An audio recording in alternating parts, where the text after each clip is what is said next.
ஆகாயம் இத்தனை நாள் மண் மீது வீழாமல் தூணாக தாங்குவது காதல்தான்.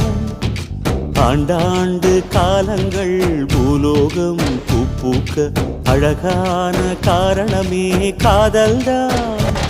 பஞ்சபூதங்கள் யாவும் காதலின் அடிமை, நாட்கள் 7 காதலின் கிழமை, 9 கோள்களும் காதலை சுற்றி வரும். மரம் ஏற ஏணியை தந்தால் மலையில் ஏறி கொடியேற்றும், குண்டூசி கையில் தந்தால் கிணறே தோண்டிவிடும். வெறுங்கல்லை வைரக்கல்லாய் காதல் பார்வை மாற்றிவிடும், வெந்நீரில் விட்டால் கூட காதல் மீன் நீந்தும்.